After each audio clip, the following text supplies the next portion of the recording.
कहते हैं फीमेल्स बहुत इमोशनल होती हैं और ये सच है क्योंकि फीमेल्स उन लोगों के इमोशंस भी फील करती हैं जिनके बाकी लोग समझ नहीं पाते। Hi guys, my name is Sakshi Chaturvedi and welcome to my channel. और आज मैं एक बहुत ही यूनिक मूवी की बात करने वाली हूँ जिसका नाम है द शेप ऑफ वाटर। और अगर आपने ये मूवी नहीं देखी है तो कोई बात नहीं, क्योंकि इस मूवी को मैं इस वीडियो में एक्सप्लेन करूंगी। और इस मूवी का जो एक कैरेक्टर है जिसका कोई नाम नहीं है, उसको बस क्रीचर बोलते हैं, उसका मेकअप लुक भी करूंगी। So without wasting any more time let's start the video. तो ये स्टोरी है एक लड़की की जिसका नाम है अलाइजा। अलाइजा एक शहर में अकेली रहती है, उसकी कोई फैमिली नहीं होती है, बचपन से ही वो अकेली होती है और वो म्यूट भी होती है, यानी बोल नहीं सकती थी, बस साइन लैंग्वेज में बात करती थी जो कि सबको नहीं आती है। तो बहुत कम लोग ही उससे बात कर पाते थे या उसकी बातें समझ पाते थे। और वो गूंगी भी इसलिए होती है क्योंकि बचपन में उसको किसी ने बहुत टॉर्चर किया होता है, उसके गले पे किसी ने मारा था जिसके निशान अभी भी उसके गले पे दिखाई देते हैं। अलाइजा का एक नेबर होता है जिसका नाम जाइल्स होता है। वो लोग आपस में काफी अच्छे दोस्त होते हैं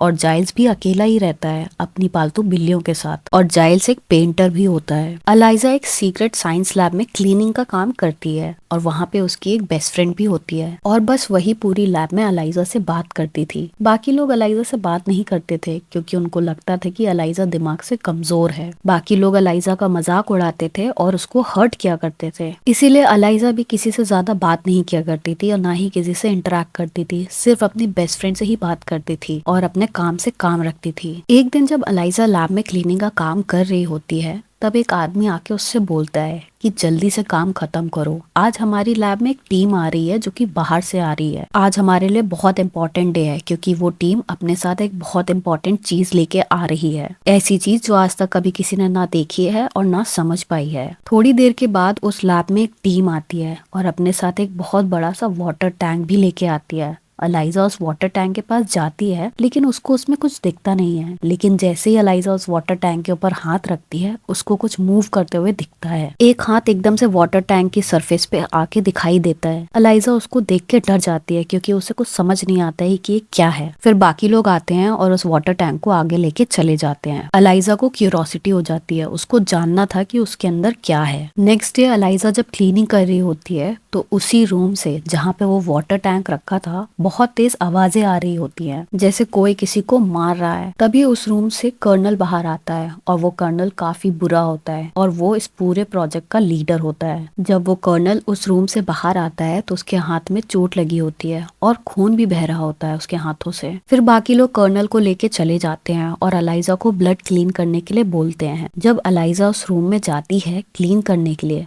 तो देखती है कि वाटर टैंक वहीं है। अलाइजा वाटर टैंक के पास जाती है तो देखती है कि उस वाटर टैंक के अंदर एक क्रीचर है जो इंसान जैसा दिख तो रहा है लेकिन इंसान है नहीं। उसके भी 2 हाथ हैं, 2 पैर हैं, बट उसकी बॉडी काफी बड़ी है और फिश की तरह दिख रही है। वो क्रीचर और अलाइजा एक दूसरे को कुछ सेकेंड्स के लिए देखते हैं लेकिन फिर वो क्रीचर पानी के अंदर दोबारा चला जाता है। अलाइजा को उस क्रीचर के बारे में और जानना था तो ELISA next day lunch time में उस क्रीचर के पास जाती है। उस क्रीचर को अब वाटर टैंक से निकाल के एक बड़े से पूल में रख दिया था। अलाइजा अपने साथ एक एग भी लेके जाती है उस क्रीचर को खिलाने के लिए, लेकिन वो क्रीचर अलाइजा को देख के डर जाता है। अलाइजा वो एग पूल की वॉल पे रख देती है और थोड़ा पीछे चली जाती है और वो क्रीचर एग लेके पानी के अंदर चला जाता है। अलाइजा ये भी देखती है कि उस क्रीचर को लैब वालों ने बांध के रखा है पूल में ताकि वो भाग ना पाए। फिर अलाइजा उस रूम से चली जाती है। अलाइजा को उस रूम से निकलते हुए कर्नल देख लेता है। वो अलाइजा को बुलाता है और उसको समझाता है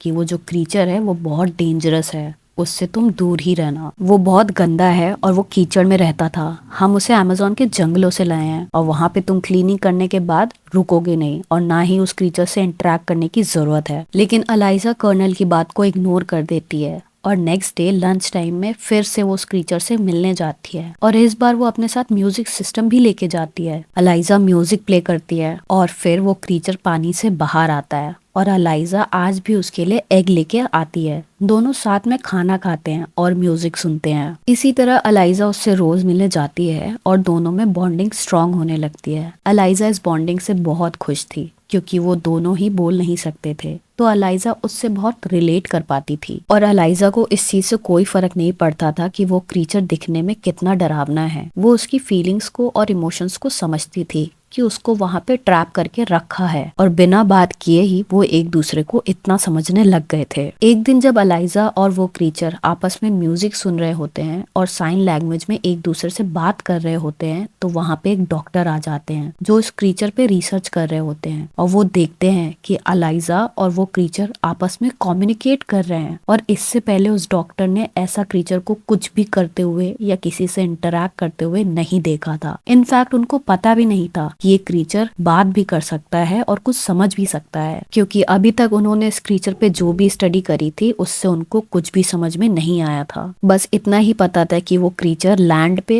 और वाटर में दोनों में ही सांस ले सकता है। फिर वो डॉक्टर वहां से चुपचाप चले जाते हैं। नेक्स्ट डे अलाइजा जब उस क्रीचर से मिलने दोबारा जाती है तो देखती है कि उस क्रीचर को बुरी तरीके से बांध के रखा है और उसको बहुत मारा गया है, क्योंकि उसकी पूरी बॉडी पे बहुत सारे कट्स के मार्क्स हैं और कई जगह से खून भी निकल रहा होता है। तभी वहाँ लैब में कर्नल के आने की आवाज आती है और अलाइजा तुरंत छुप जाती है। वो कर्नल वहाँ आते ही क्रीचर को दोबारा से बुरी तरीके से मारने लगता है। उस लैब के डॉक्टर उसको समझाते हैं कि इसको ज्यादा टॉर्चर मत करो वरना ये मर भी सकता है और ये हमारे लिए बहुत इंपॉर्टेंट है, क्योंकि अभी हमने इस पे सही से स्टडी भी नहीं करी है और हमें इस पे अभी बहुत सारी स्टडी करनी है। अमेज़न के जंगलों में रहने वाले लोग इसको भगवान मानते हैं, इसकी पूजा करते हैं। इसके अंदर कुछ तो पावर्स होंगी या कुछ स्पेशल तो इसमें होगा जो हमारे काम आके आ सकता है। लेकिन वो कर्नल उस डॉक्टर को बुरी तरीके से डांट देता है और कहता है कि इसको मार दो और इसके अंदर देखो कि क्या है, ताकि हम जल्दी से जान पाए इसके बारे में। और वो डॉक्टर परेशान हो जाते हैं क्योंकि वो नहीं चाहते थे कि इस क्रीचर को मारा जाए। अलाइजा भी छुप के ये सारी बातें सुन रही होती हैं और वो भी बहुत परेशान हो जाती है। अलाइजा घर आके ये सारी बातें अपने पड़ोसी जाइल्स को बताती है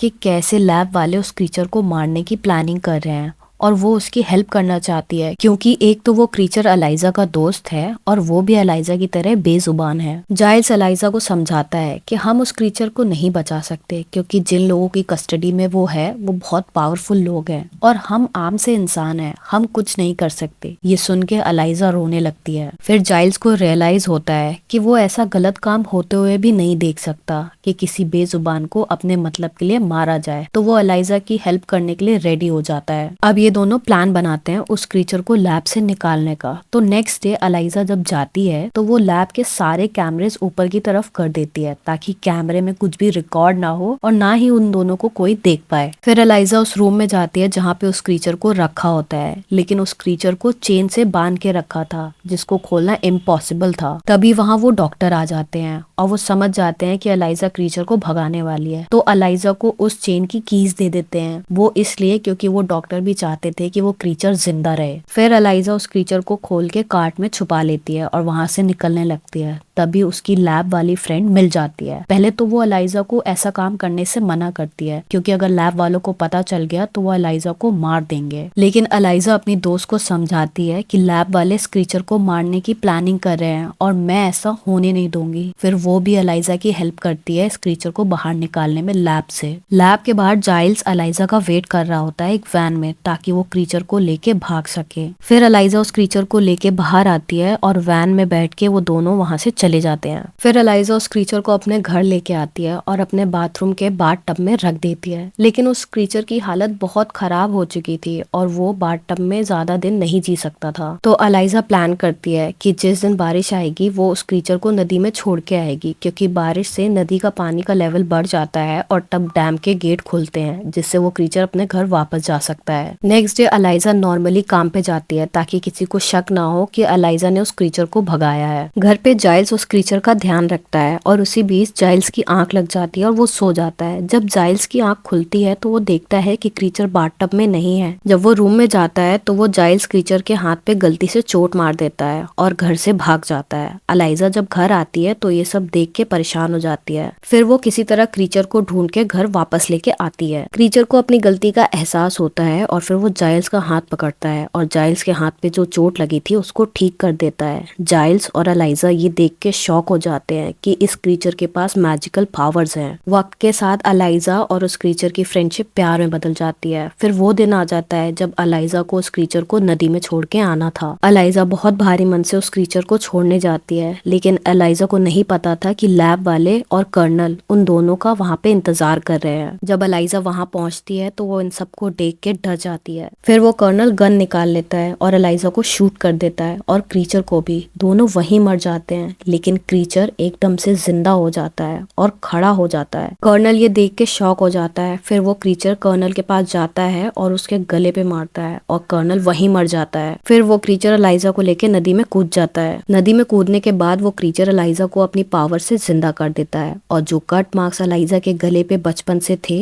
वो उनको गिल्स में कन्वर्ट कर देता है, जिससे एलाइजा पानी में भी सांस ले सकती थी अब, और वो दोनों हमेशा साथ में पानी में रहते हैं। आई होप आपको ये स्टोरी और मेरा मेकअप लुक दोनों ही बहुत अच्छा लगा होगा, और अच्छा लगे तो प्लीज लाइक करें, कमेंट करें और शेयर करें। और अगर आपने मेरा चैनल नहीं सब्सक्राइब किया है तो ऐसी और वीडियोस के लिए प्लीज सब्सक्राइब करें। मिलती हूँ आपसे अगले वीडियो में, तब तक अपना ध्यान रखिए। बाय।